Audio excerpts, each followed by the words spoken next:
চীনের মতো বন্ধু পেয়ে বাংলাদেশ ভাগ্যবান। বন্ধুরা, এ কথা বলেছেন বাংলাদেশের পররাষ্ট্রমন্ত্রী একে আব্দুল মোমেন।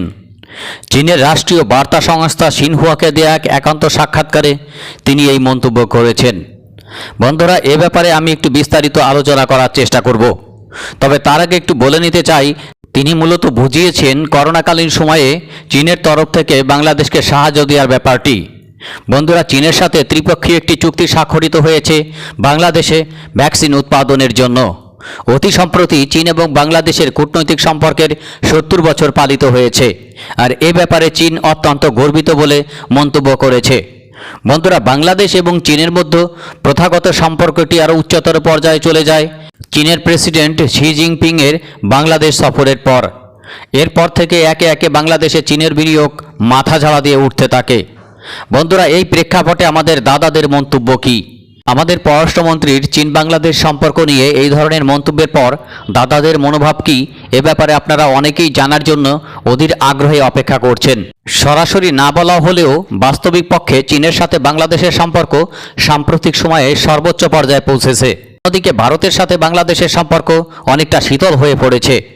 বন্ধুরা, টিকা কূটনীতির পর থেকেই বাংলাদেশ এবং ভারতের সাথে এই শীতল কূটনৈতিক অবস্থাটি লক্ষ্য করা যায়। অতি সম্প্রতি ভারত সরকার কয়েকটি স্টেপ নিয়েছে বাংলাদেশের এই অভিমান দূর করার জন্য।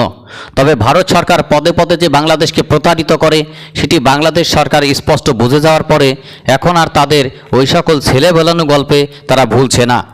বন্ধুরা, ভ্যাকসিন উৎপাদন নিয়ে বাংলাদেশ এবং চীনের মধ্যে যে চুক্তি স্বাক্ষরিত হয়েছে সে ব্যাপারেও ভারতের যথেষ্ট মাথা ব্যথা রয়েছে।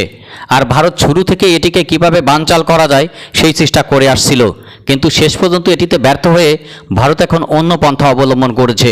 ভারত বাংলাদেশকে কিছু মেডিকেল সরঞ্জাম উপহার দেওয়ার মাধ্যমে এই ক্ষতটি প্রলেপ দেওয়ার চেষ্টা করছে, কিন্তু প্রতারণার ক্ষত এ সকল গিফটে ভুলবে কি বাংলাদেশের জনগণ বা বাংলাদেশ সরকার? মাঝে মাঝে তারা বাংলাদেশকে সামরিক ভয় দেখানোর চেষ্টা করে, তবে এসব ব্যাপারে বাংলাদেশ কোনোদিন ভয় পেয়েছে কিনা আমার সন্দেহ আছে।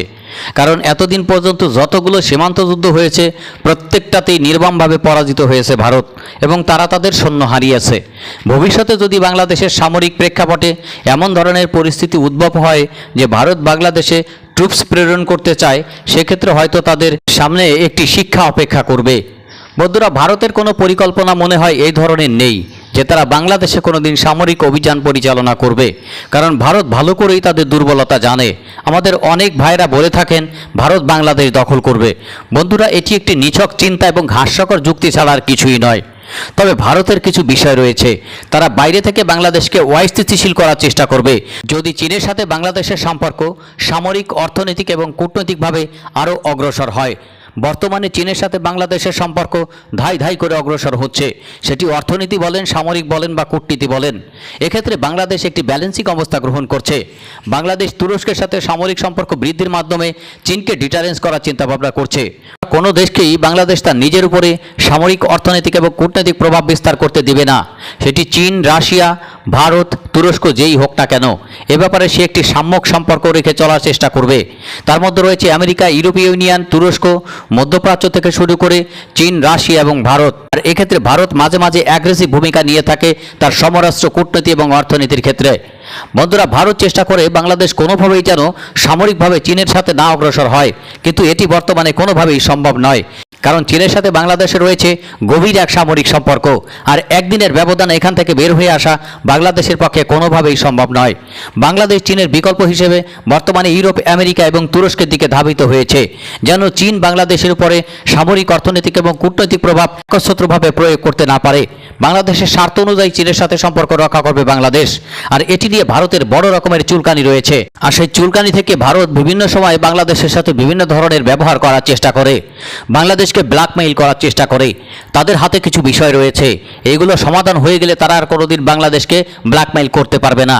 তাদের মধ্যে উল্লেখযোগ্য হলো তিস্তা পানি বন্টন চুক্তি। বন্ধুরা, তিস্তা পানি বন্টন চুক্তি সীমান্ত হত্যা থেকে শুরু করে সীমান্তে মাদক সরবরাহ, এহেন কোনো কাজ নেই যে তারা বাংলাদেশকে অস্থিতিশীল করার জন্য করে না।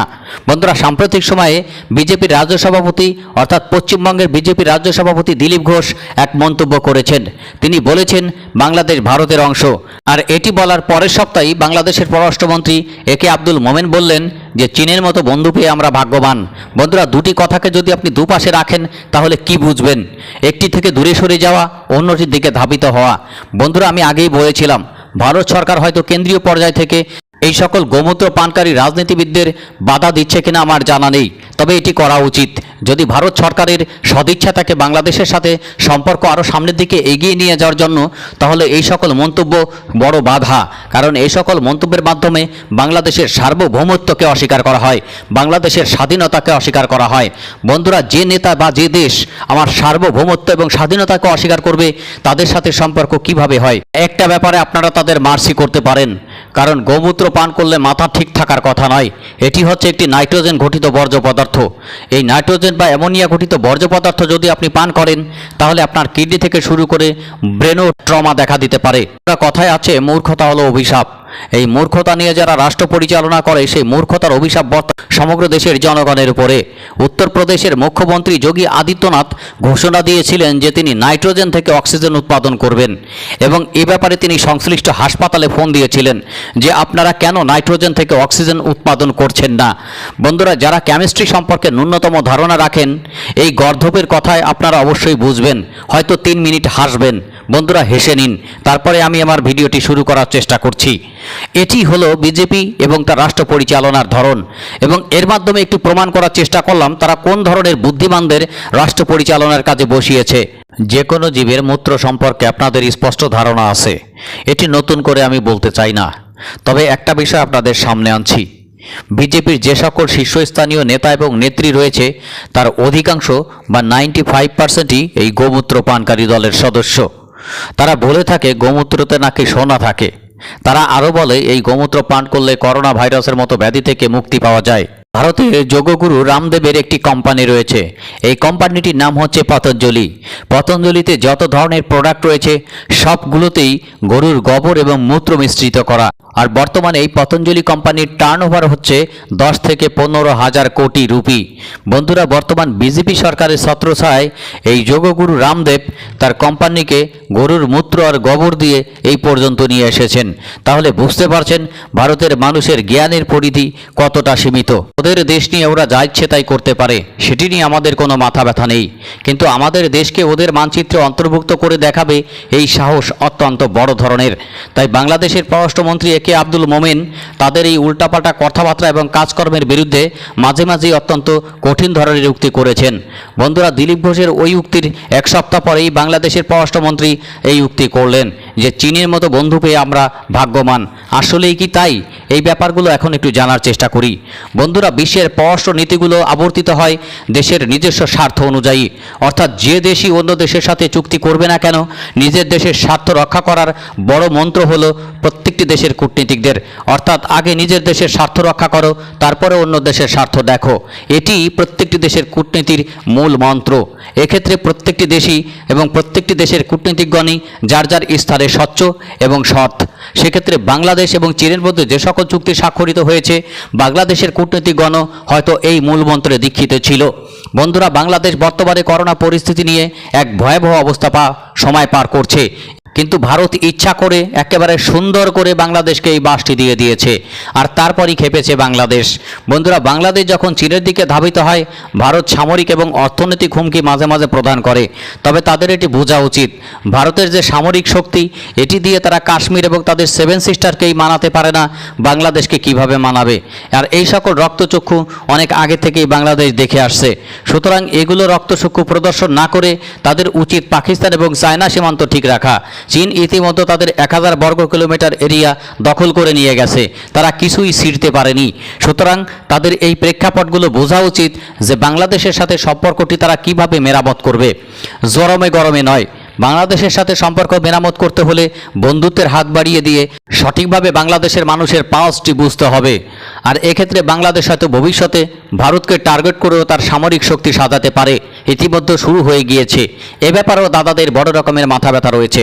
বন্ধুরা, দাদাদের মাথা ব্যথা থাকলে ওদের মাথা কেটে ফেলুক। বাংলাদেশ তার সামরিক শক্তি বৃদ্ধির মাধ্যমে চীনের সাথে একটি কৌশলগত সম্পর্ক গড়ে তুলুক।